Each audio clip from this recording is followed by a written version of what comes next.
शांति। आज 9 अगस्त 2023 है और प्यारे बाबा के आज साकार रूप से चले हुए मधुर महावाक्यों को स्पष्ट करेंगी आदरणीय आशा दीदी। ओम शांति। ओम शांति। बाबा ने कहा, मीठे बच्चे, ज्ञान की धारणा तब होगी जब देही अभिमानी बनेंगे। देही अभिमानी बनने वाले बच्चों को ही बाप की याद रहेगी। जब बाबा कहते हैं देही अभिमानी, तो इसको हमको अंडरस्टैंड करना है। देही अभिमानी से भावार्थ आत्मिक स्थिति का तो है ही, पर उसके साथ साथ जो आत्मा के गुण हैं उनको व्यवहार में दिखाना, जैसे प्रेम है, शांति है, सुख है, पवित्रता है, इनको व्यवहार में दिखाए। तो ये चीज़ जो है बाबा ने हम बच्चों को कही है। प्रश्न है, किस एक भूल के कारण मनुष्यों ने आत्मा को निर्लेप कह दिया है? तो बाबा ने कहा, मनुष्यों ने आत्मा सो परमात्मा कहा। इसी भूल के कारण आत्मा को निर्लेप मान लिया। लेकिन निर्लेप तो एक शिव बाबा है, जिसे दुख सुख मीठे कड़वे का अनुभव नहीं। ये बहुत इम्पोर्टेंट पॉइंट है। अगर आत्मा निर्लेप लेप शेप नहीं चढ़ता है तो व्यक्ति कुछ भी करेगा, पाप कर्म भी करेगा, उसको पाप और पुण्य का कोई डर नहीं होगा। बाबा हम बच्चों को समझाते नहीं, तुम्हारे हर कर्म का फल होता है। तो बाबा ने कहा, आत्मा तो कहती है फलानी चीज़ खट्टी है, बाप कहते हैं मेरे पर किसी भी चीज़ का असर नहीं होता है। मैं इन लेप छेप से निर्लेप हूँ, ज्ञान का सागर हूँ, वही ज्ञान तुम्हें सुनाता हूँ। गीत है, तकदीर जगाकर आई हूँ। बाबा ने कहा, ये किसने कहा? आत्माओं ने कहा इन ऑर्गन्स द्वारा। आत्मा शांत स्वरूप है। मुझ आत्मा को ये शरीर मिलता है तब टॉकी बनती हूँ। शरीर द्वारा अनेक प्रकार का कर्म करती हूँ। पहले पहले ये निश्चय करना है। और सत्संग में मनुष्य को सुनाते हैं, देहधारी बोलते हैं, कहेंगे फलाना महात्मा बैठा है। यहाँ ये बातें नहीं हैं। तुम समझते हो हम तो आत्मा है, ये शरीर रूपी ऑर्गन्स हैं। आत्मा परमपिता परमात्मा द्वारा सुन रही है, जिसका एक ही नाम है शिव। फिर बाबा ने कहा, बाबा अपना परिचय दे रहे हैं। आत्मा अलग है, परमात्मा अलग है। अगर आत्मा ही परमात्मा है तो दो शब्द क्यों? लेकिन बाबा ने स्पष्ट किया है कि आत्मा अलग है, परम आत्मा कहते हैं, आत्माएं कहते हैं, वो बहुवचन है, परमात्मा एक वचन है। तो अगर आत्माएं ही परमात्मा हैं तो परमात्माएं बोलना चाहिए, नहीं है? तो बाबा ने कहा कि मेरा एक ही परमात्मा हूँ जिसका नाम शिव है। बाबा ने कहा, वेद तो मनुष्यों ने रचे हैं, निराकार भगवान वेद नहीं बनाएंगे। व्यास तो मनुष्य था, व्यास को परमात्मा नहीं कहेंगे। परम पिता परमात्मा तो बिंदी है। बच्चे साकार में है, साकारी रूप है। बाप तो है निराकार। बाप कहते हैं मुझे तो कभी छोटा बड़ा नहीं बनना। तुम छोटे बड़े होते हो, मुझे तो कहते ही हैं परम पिता। मनुष्य पहले बालक बन, फिर बड़े हो बाप बनते हैं, फिर बालक बनते हैं।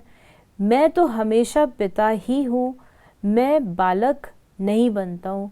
मेरा एक ही नाम शिव है। तुम्हारे 84 नाम पढ़ते हैं क्योंकि 84 जन्म लेते हो। फिर बाबा ने कहा, बाबा ने बताया आत्माओं के 84 जन्म होते हैं, मैं अजन्मा हूँ। तुम्हारे 84 जन्म तो 84 नाम, मेरा तो एक ही नाम है। बाबा ने कहा, तुम सब बच्चे हो, ये भी बच्चा है। आत्मा परमपिता परमात्मा दादे से वर्षा लेती है।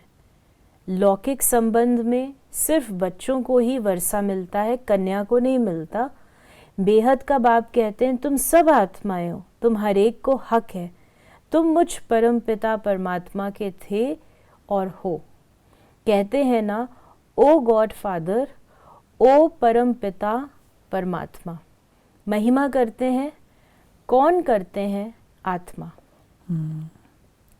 फिर बाबा ने हम बच्चों को कहा कि आत्मा बुलाती है ओ परम पिता परमात्मा, अविनाशी बाप को याद करते ही आए हैं, क्योंकि रावण राज्य में दुख ही दुख है। बाबा ने कहा बाप घड़ी घड़ी कहते बच्चे देही अभिमानी बनो, उठते बैठते मुझ बाप को याद करो। समझो हम श्रीमत पर चल रहे हैं, मैं आत्मा खा रही हूँ बाबा की याद में। याद से विक्रम विनाश होंगे, मंजिल है बड़ी भारी, योग कोई मासी का घर नहीं है। बाबा ने इसमें बताया देही अभिमानी, जो स्थिति बताई देही अभिमानी, उसके बाद बाबा ने कहा जब देही अभिमानी होंगे तब बाबा की याद है, मैं आत्मा ये कर रही हूँ, मैं आत्मा ये परमात्मा को याद कर रहे हैं। तो याद जो है वो तभी आएगी जब देही अभिमानी होंगे। तुम जानते हो पहले सतो प्रधान थे, फिर सतो रजो तमो में आए। खाद आत्मा में पड़ती है, मेरे में कभी खाद नहीं पड़ती। मैं एवर सच्चा सोना हूँ, एवर प्योर। तुम्हारी आत्माएं सब इस समय आयरन एजेड बन गई हैं।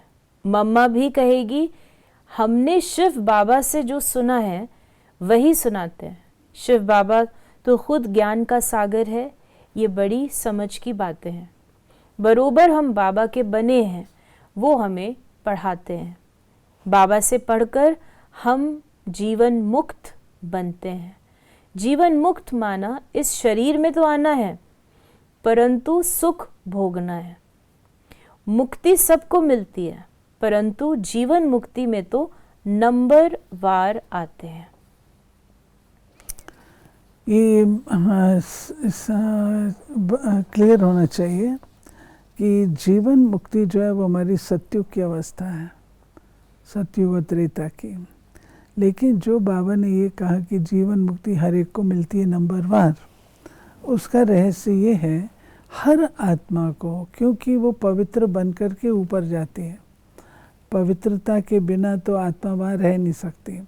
तो जो पवित्र बनी उसका उजूरा उनको मिलता है। शुरू की जो उनकी स्टेज होती है, जब जन्म लेते हैं, शुरू की स्टेज, शुरू का जन्म है उनका, वो जीवन मुक्त अर्थात सुख शांति संपन्न होता है। बाबा ने कहा कि भल मनुष्य अपने पर नाम बहुत रखाते हैं, परंतु है नहीं। कहाँ वो लक्ष्मी नारायण, कहाँ ये विकारी भी अपने ऊपर टाइटल रख देते हैं। मनुष्य कितने बुद्धू बन गए हैं। आदि सनातन देवी देवता धर्म को भूल उन्हों के टाइटल फिर अपने को दे देते हैं। वास्तव में ऊंच से ऊंच मर्तबा तो एक का ही है, सदगति दाता एक ही है। राम कहो तो भी वो एक ही निराकार ठहरा। फिर बाबा ने कहा बाप कहते हैं भारतवासियों के अपने धर्म का पता नहीं कब और किसने स्थापन किया। कोई किस देवी को याद करते हैं, कोई श्री कृष्ण को, कोई गुरु को याद करते हैं। गुरु का फोटो भी लगा देते हैं। तुम्हारा चित्र से काम नहीं, जिसका कोई चित्र नहीं वो है विचित्र। आत्मा विचित्र है, जैसे बाप विचित्र है वैसे बच्चे भी विचित्र हैं। विचित्र माना जिसका चित्र नहीं अर्थात शरीर नहीं है। फिर बाबा ने आज हमें वरदान दिया, अलौकिक जीवन की स्मृति द्वारा वृत्ति, स्मृति और दृष्टि का परिवर्तन करने वाले मर जीवा भव। ब्राह्मण जीवन को अलौकिक जीवन कहते हैं। अलौकिक का अर्थ है इस लोक जैसे नहीं, दृष्टि, स्मृति और वृत्ति सब में परिवर्तन हो। सदा आत्मा भाई भाई की वृत्ति व भाई बहन की वृत्ति रहे। हम सब आपस में एक परिवार के हैं, ये वृत्ति रहे। और दृष्टि से भी आत्मा को देखो, शरीर को नहीं, तब कहेंगे मर जीवा। ऐसी श्रेष्ठ जीवन मिल गई तो पुरानी जीवन याद आ नहीं सकते। नेचुरली जिसको इतना श्रेष्ठ जीवन मिलेगा तो पुराने को क्या करे। स्लोगन है, सदा शुद्ध फीलिंग में रहो तो अशुद्ध फीलिंग का फ्लू पास भी नहीं आ सकता। सदा शुद्ध फीलिंग में रहो तो अशुद्ध फीलिंग का फ्लू पास भी नहीं आ सकता। तो ये थे बाबा के आज के मधुर महावाक्यों का स्पष्टीकरण। यदि आपके मन में कोई सवाल है तो उसे मैसेज कर सकते हैं 8826599309 पर। ओम शांति।